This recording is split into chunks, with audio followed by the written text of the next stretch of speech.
Alors, le sanda date d'une ancienne tendance, on va dire, dans les villages, dans les villes en Chine, qu'on a certainement vu dans les films, l'estrade au milieu de la ville, sur la place principale, où les combattants s'affrontaient. L'objectif était de faire sortir l'adversaire de l'estrade ou de le mettre hors combat. Le kung-fu est devenu de plus en plus populaire au niveau international.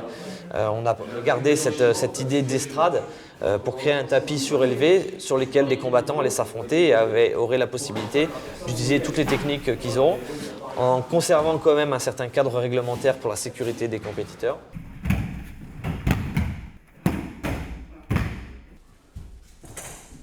Le kung-fu, c'est l'apprentissage des techniques de pied, de poing, de position, souvent seul, parfois avec un partenaire.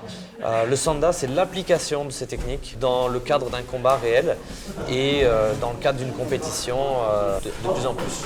Le sanda se pratique de façon principalement sportive sous deux formes. Une forme dite loisir, où toute puissance de frappe est bannie dans les techniques afin de favoriser les échanges techniques. Et d'une autre part, d'une forme dite plein contact, où là, il y a une recherche de chaos, on essaye de mettre hors combat l'adversaire avec la force des techniques.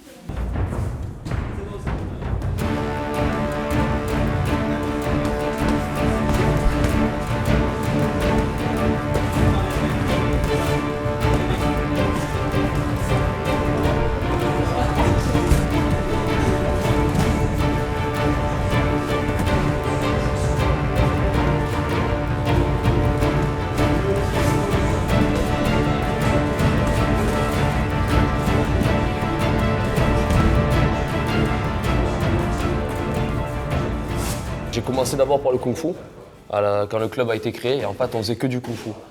Et de la part des élèves, en fait, on voulait un peu boxer, avoir un retour à la réalité des choses.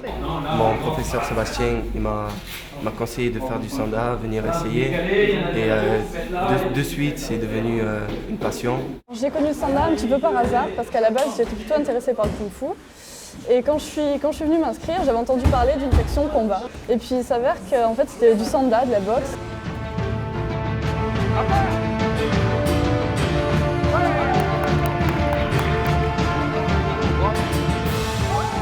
J'ai choisi ça parce que c'est plus ouvert. Il y a plus de techniques, c'est moins bourrin, c'est plus divers. On voit les poings, les pieds, projections. Même c'est plus tactique que la boxe elle-même. Le wushu c'est global, c'est-à-dire qu'il y a le kung-fu traditionnel, le tai chi, le jeet kune do, tout ça.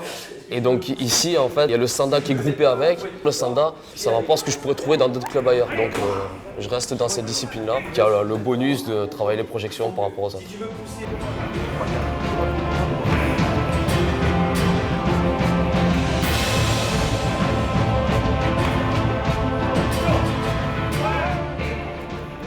Le sanda, ce qui m'apporte beaucoup de choses, m'adapte surtout à tous les styles de boxe, car en sanda, plusieurs personnes, celles qui pratiquent la boxe anglaise, la boxe thaï, peuvent y accéder si leur club est à la fédération, et surtout s'adapter et être complet. Le sanda, c'est un sport dans lequel il faut avoir énormément d'endurance. Parfois, dans les combats, on est épuisé, mais il faut toujours continuer et savoir se dépasser, pousser ses limites au maximum. Le sanda m'a apporté une maîtrise de soi, c'est-à-dire j'avais toujours besoin d'évacuer l'énergie en trop. Donc depuis que j'ai commencé le sanda, je suis beaucoup plus calme, j'ai beaucoup plus confiance en moi.